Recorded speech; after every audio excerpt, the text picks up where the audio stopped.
Assalamualaikum warahmatullahi wabarakatuh. Alhamdulillah, apa kabar teman-teman semua? Pada hari ini, kami dari kelompok 8 yang beranggotakan saya sendiri Nuzul Ihsanurohim, kemudian saudari Ayu Permatasari, dan juga Sophia Anggraini akan memaparkan materi makalah kami yang berjudul dengan wakalah. Apakah sobat-sobat semua tahu apa itu wakalah? Ya, wakalah adalah berasal dari waznu wakala yakilu, wakalan, yang berarti menyerahkan atau mewakilkan urusan. Sedang wakalah adalah pekerjaan wakil. Al-wakalah juga berarti penyerahan atau at-tafwid, dan pemeliharaan atau al-hibzu. Wakalah juga memiliki makna lain.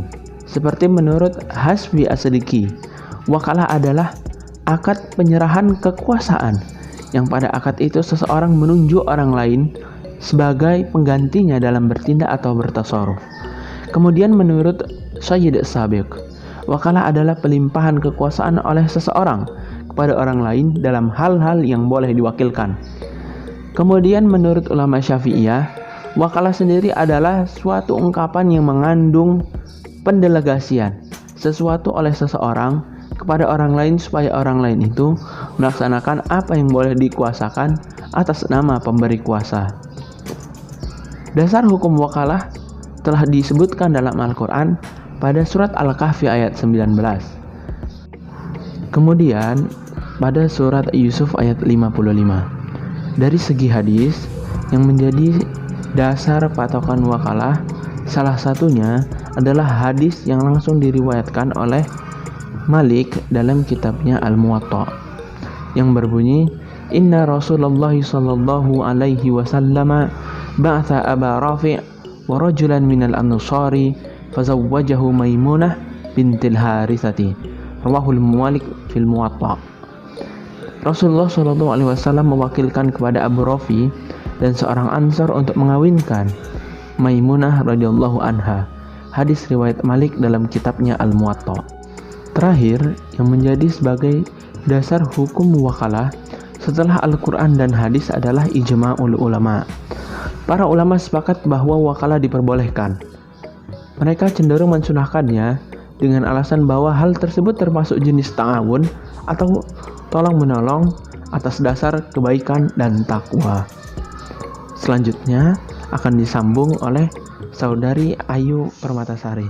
Terima kasih. Assalamualaikum warahmatullahi wabarakatuh. Saya Ayu Permatasari. Di sini saya akan melanjutkan pembahasan yang telah dijelaskan oleh rekan saya. Di sini saya akan membahas dua sub materi. Yang pertama yaitu rukun dan syarat wakalah. Lalu yang kedua adalah pembagian atau jenis-jenis wakalah. Saya akan membahas satu persatu. Nah, dimulai dari rukun dan syarat wakalah. Wakalah sering kita jumpai dalam kehidupan sehari-hari. Lalu apa rukun dan syarat dari wakalah? Nah, rukun dari wakalah terdiri dari 4. Yang pertama yaitu pihak pemberi kuasa atau al-muwakil. Lalu yang kedua pihak penerima kuasa atau al-wakil. Lalu yang ketiga objek yang dikuasakan atau al-taukil. Lalu yang keempat ijab qabul atau sigot. Nah, lalu apa syarat dari keempat rukun dari wakalah ini? Yang pertama, pihak pemberi kuasa atau al-muwakil. Syaratnya yang pertama adalah mukallaf atau cakap bertindak hukum. Di sini tidak dibenarkan pemberi kuasa orang yang belum dewasa atau belum mumayyiz, dan tidak dibenarkan pula pemberi kuasa orang yang sedang mengalami gangguan jiwa. Lalu syarat yang kedua, pemilik sah yang dapat bertindak terhadap sesuatu yang diwakili. Lalu rukun yang kedua nih, pihak penerima kuasa atau al-wakil. Syaratnya yang pertama, telah diberi wakil dan cakap hukum. Lalu yang kedua, dapat mengerjakan tugas yang diwakilkan kepadanya. Lalu rukun yang ketiga nih, objek yang dikuasakan atau al-taukil. Syaratnya yang pertama diketahui dengan jelas oleh orang yang mewakili. Lalu yang kedua, tidak bertentangan dengan syariah. Lalu yang ketiga, dapat diwakilkan menurut syariah. Nah, di sini para ulama berpendapat bahwa tidak boleh menguasakan sesuatu yang bersifat ibadah badaniyah seperti sholat dan sebagainya. Dan dibolehkan menguasakan sesuatu yang bersifat ibadah maliyah seperti membayarkan zakat, sedekah dan sejenisnya. Lalu rukun yang keempat, ijab qabul atau sigot.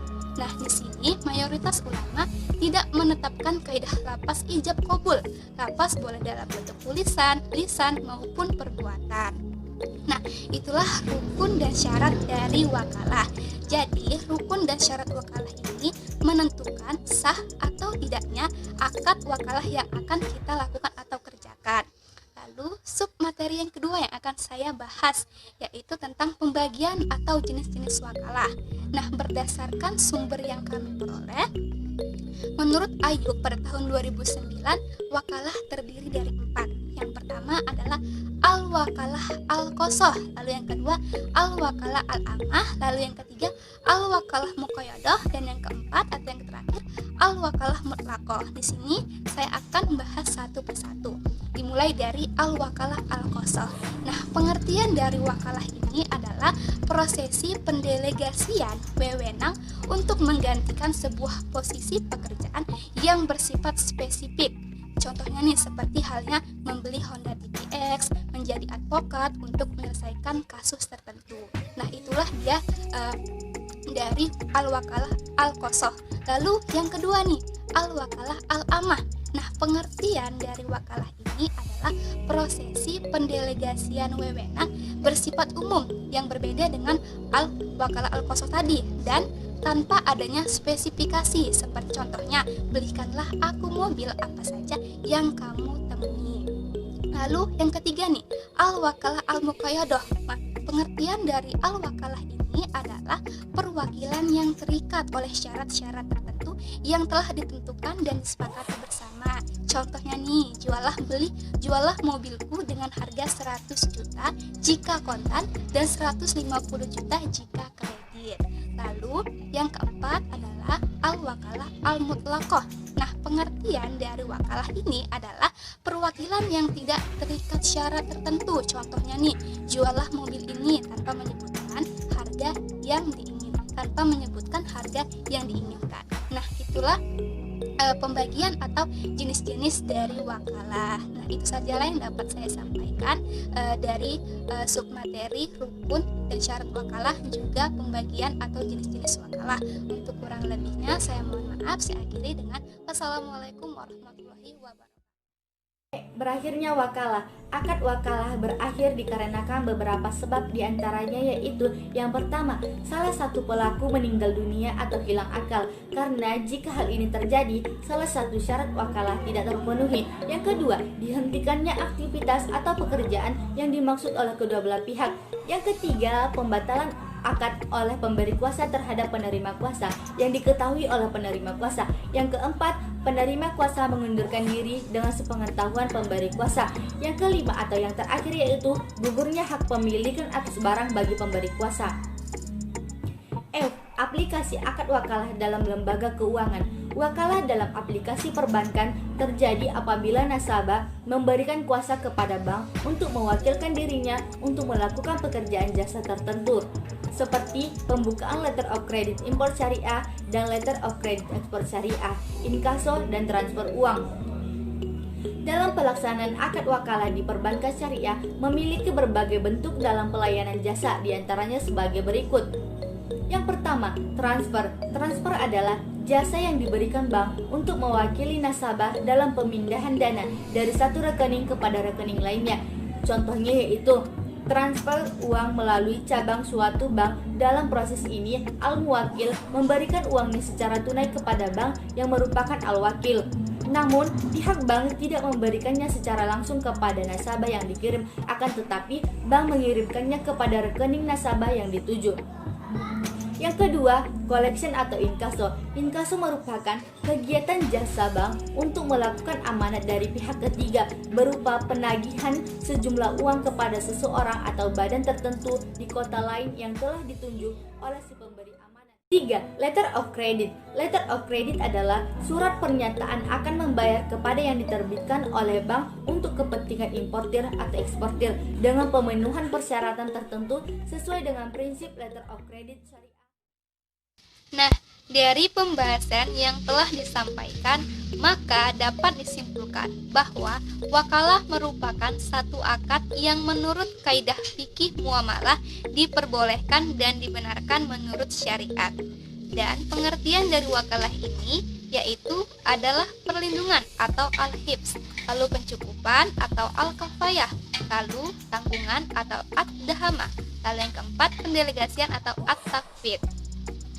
Lalu, dalam akad wakalah, beberapa rukun dan syarat harus dipenuhi agar akad ini menjadi sah, yaitu seperti adanya orang yang mewakilkan atau al-muwakil, lalu orang yang diwakilkan atau al-wakil, lalu juga ada objek yang diwakilkan, dan juga sigot atau ijab dan qabul. Nah, setiap rukun mempunyai ketentuan tersendiri dalam menunjang keabsahan akad wakalah. Selain itu, wakalah dalam aplikasi perbankan terjadi apabila nasabah memberikan kuasa kepada bank untuk mewakili dirinya melakukan pekerjaan jasa tertentu seperti pembukaan letter of credit import syariah, letter of credit export syariah, juga ada inkaso dan juga ada transfer uang. Nah, itulah kesimpulan yang dapat disimpulkan dari pembahasan yang telah disampaikan. Untuk kurang lebihnya kami mohon maaf. Sekianlah presentasi dari kelompok kami. Semoga apa yang disampaikan dapat berguna dan bermanfaat untuk kehidupan kita sehari-hari. Saya akhiri dengan wassalamualaikum warahmatullahi wabarakatuh.